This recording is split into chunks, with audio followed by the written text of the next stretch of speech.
আসসালামু আলাইকুম। সকাল সকাল আজকে একটু রান্না করতে চলে আসলাম তাড়াতাড়ি। ভাই বোনেরা, আপনারা কেমন আছেন? নিশ্চয়ই আল্লাহর রহমতে ভালো আছেন। আমি আজকে ছোলা প্রেসার কুকারের মধ্যে দিয়ে দেব। একবারে সবকিছু মশলাপাতি দিয়ে দিছি ওর ভিতরে, পেঁয়াজ টিয়াজ। আজকে রান্না করব করলা ভাজি আর মাছ দিয়ে সজনের ডাঁটা। দেখেন, সজনের ডাঁটা দিয়ে আলু দিয়ে ঝোল করব। রোজার মধ্যে করলা ভাজিটাই বেশি খেতে ভালো লাগছে, এই জন্য আজকেই আমার রান্না। তা ভাই বোনেরা, আপনারা সবাই দেখতে থাকেন, আমি করতে থাকি।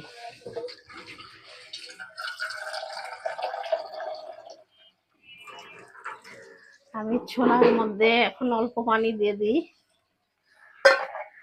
বেশি পানি দিব না।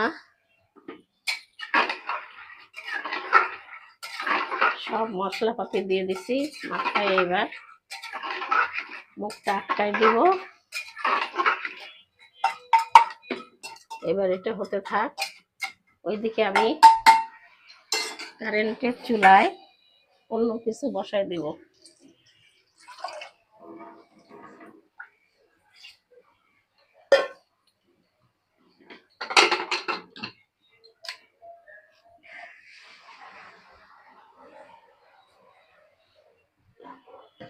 এখন কারেন্টের চুলাটা ধরাই।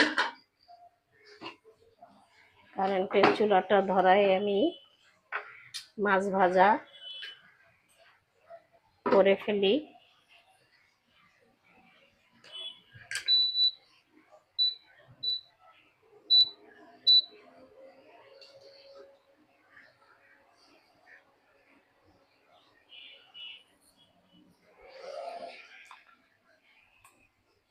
মাছ ভাজা করে ফেলবো না করলা ভাজি করে ফেলবো আগে?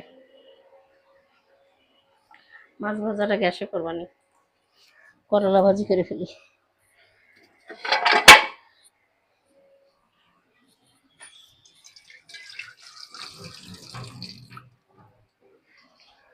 না ভাই বোনেরা, মাছটা আগে ভাজবো না, করলাটা ভাজি করে নিয়ে আগে, মাছটা পরে ভাজি। মাছটা নাই গ্যাসে ভাজবো, এই জন্য বসাই দিলাম একটা কড়াই।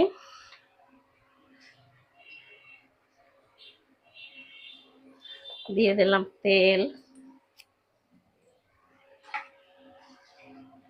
দিয়ে দিলাম পেঁয়াজ।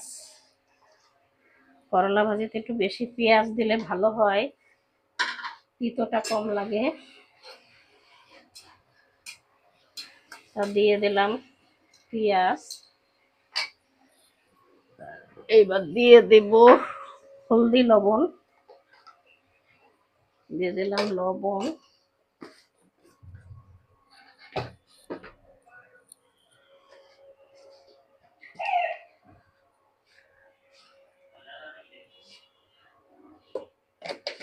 দিয়ে দিলাম হলুদ।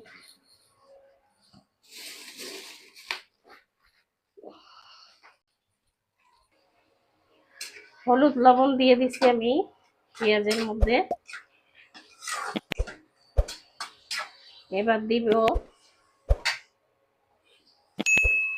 করলা, আলু দিয়ে, আলু কাটা করলা ভাজিগুলো করব।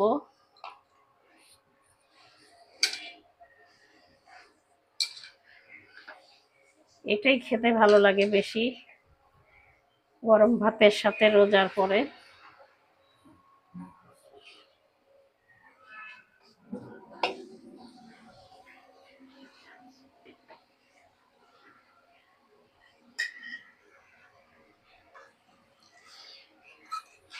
আমার এটা হলে মাছ ভাজি করে তারপরে আমি এই যে সজনের ডাঁটা দিয়ে আলু দিয়ে এই যে তেলাপিয়া মাছ নিয়ে নিছি, হলদি লবণ মাখাই দিছি, ওইটা দিয়ে আমি ঝোল করব।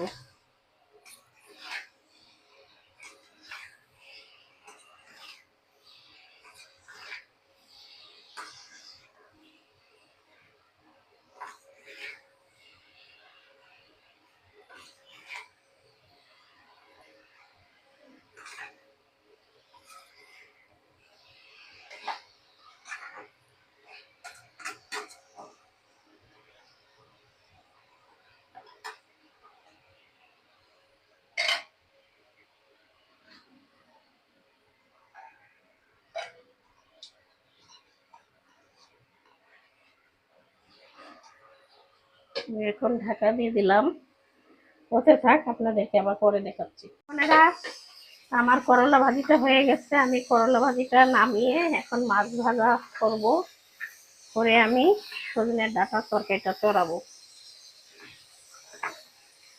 বিকেলে আমি আরেকবার গরম করি, তো এই জন্য এখন আমি এইভাবে নামিয়ে ফেলবো, সেই রাত্রে খাবো, সেই জন্য এখন নামিয়ে ফেলি। আমার হয়ে গেছে ভাজিটা, আমি প্রেসার কুকারটা এখানে দিয়ে দিই আর মাছটা ওখানে ভেজে নিই।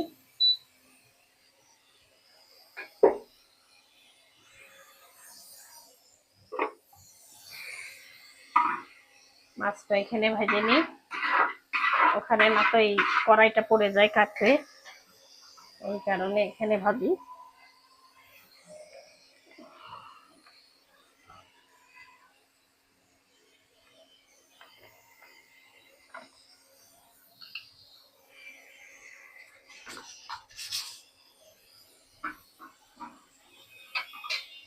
এটা ডিম পোস্ট করা হয়েছিল, ওই জন্য লেগে লেগে একটু রয়েছিল, ডিম পোস্ট করছিলাম কালকে।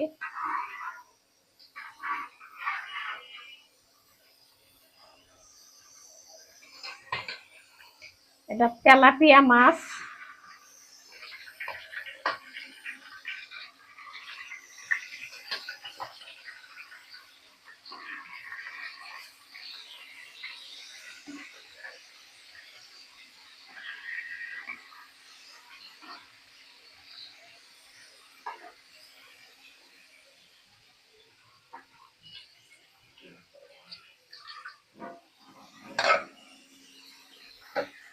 ভাই বোনেরা দেখেন, আমি এখন এর মধ্যেই মশলাপাতি দিয়ে দেবো একটু, এই হাঁড়িতেই রান্না করব, আমি এক এক করে সব মশলা দিয়ে দিই। আদা রসুন বাটা দিয়ে দিলাম, দিয়ে দিলাম একটু হলুদের গুঁড়া,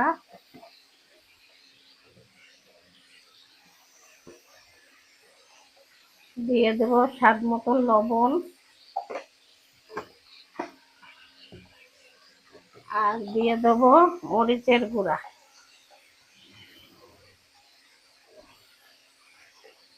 আজকে আর জিরের গুঁড়া দিব না।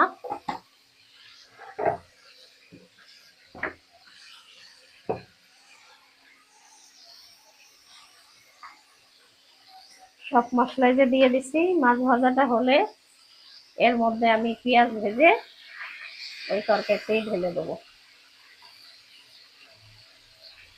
এখন এটা হয়নি ভাজা ঠিক মতন, থাক একটু হতে থাক ভালো করে।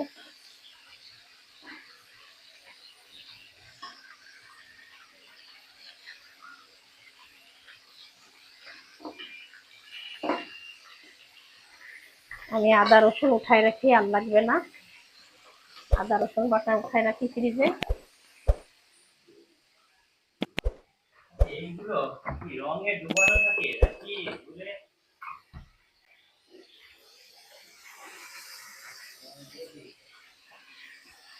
মাছ ভাজাটা হতে থাক, আপনাদেরকে পরে আবার দেখাচ্ছি। ভাই বোনেরা আমার মাছ ভাজা হয়ে গেছে, আমি এখন নামিয়ে ফেলছি।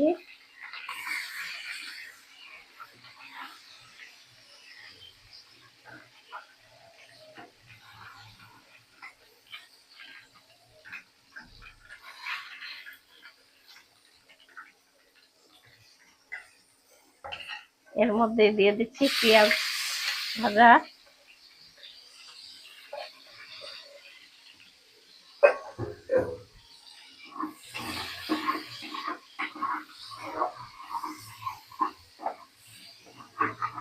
লেগে গেছে দেখেন, ডিম পোস্ট করছিলাম যেন কড়াইটা লেগে গেছে। আমি এখন মাছ ভাজা ভেজে পেঁয়াজ ভাজতেছি, পেঁয়াজ ভাজি করে আমি এখন এই মশলার মধ্যে দিয়ে দেবো, দিয়ে আমি তরকারিটা চড়াই দেব।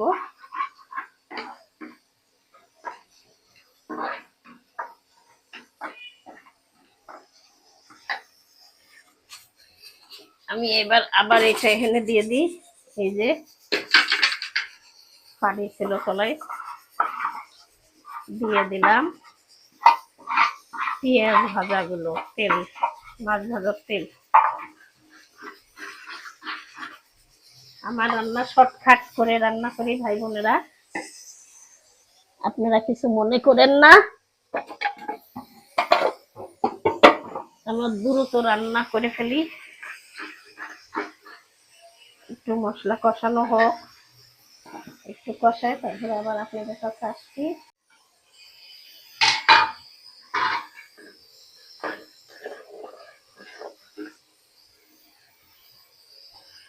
আমি এখন দিয়ে দিলাম আলু আর সজনের ডাঁটা। এটা আপনারা চিনেন কিনা অনেকে জানি না, কে কে চিনেন কমেন্টে জানাবেন। আর এই ডাঁটা কে কে খাইছেন? সজনে গাছের ডাঁটা, গরমের দিনে এটা খাওয়া খুবই উপকার। এইটা আর এই যে বিশেষ করে করলা, উস্তা, গরমের দিনে এই জিনিসগুলো খেলে খুবই উপকার আছে।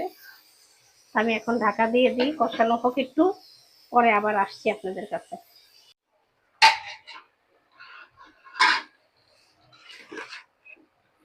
আমি টমেটো পরে দিছি, খেয়াল ছিল না যে টমেটো ফ্রিজ আছে। দুটো টমেটো দিয়ে দিচ্ছি ভাই বোনেরা। আমি এখন ঝোলের পানি দিয়ে দিচ্ছি। এই সজনের ডাঁটার ঝোল হলে ভালো লাগে খেতে, তরকারিটা ঝোলই খুব ভালো লাগে। ঝোল দিয়ে দিলাম। এবার আমি মাছও দিয়ে দিই, মাছগুলো যেহেতু সিদ্ধ হবে। মাছও দিয়ে দিলাম, মশলাপাতি ওর মধ্যে ঢুকবে, ঝাল মশলা, যেন মাছও আগে দিয়ে দিলাম। তা আপনারা এইভাবে সজনের ডাঁটা দিয়ে মাছ দিয়ে রান্না করে খেয়ে দেখবেন, আশা করি খুব ভালো লাগবে। আমাদের কাছে খুব ভালো লাগে। আমি এখন ঢাকা দিয়ে দিচ্ছি, আমার তরকারিটা একটু পরে হয়ে যাবে। ভাই বোনেরা, আমার মাছ দিয়ে আলু দিয়ে সজনে ডাঁটা দিয়ে তরকারিটা হয়ে গেছে, যে দেখেন কত সুন্দর হয়েছে। এই যে খেতেও নিশ্চয়ই খুব ভালো হবে আল্লাহর রহমতে। আমি এখন তরকারিটা নামিয়ে ফেলবো। আমি এই যে নামিয়ে ফেলছি। হয়ে গেল আমার করলা ভাজি আর তরকারি। আর এদিকে এই যে ছোলা বুটো হয়ে গেছে, এটাও একটু দেখাই দিই আপনাদেরকে। এই দেখেন ছোলা বুট আমার একটু পানি আছে, রস রস, এই জন্য চুলোর মধ্যে আবার একটু বসালাম। এই যে মাখো মাখো করে রান্না করি, মুড়ি দিয়ে খেতে ভালো হয়। তা ভাই বোনেরা, আপনারা এইভাবে রান্না করে খেয়ে দেখবেন, আশা করি ভালো লাগবে। করলা ভাজি আর এদিকে যে সজনের ডাঁটা দিয়ে আলু দিয়ে টমেটো দিয়ে ঝোল, তেলাপিয়া মাছ দিয়ে। তা আমার তরকারিটা যদি ভালো লেগে থাকে ভাই বোনেরা, তাহলে লাইক কমেন্ট শেয়ার করেন, সাবস্ক্রাইব করেন, আমার পাশে থেকেন। আমি এখানেই শেষ করলাম। আল্লাহ হাফেজ।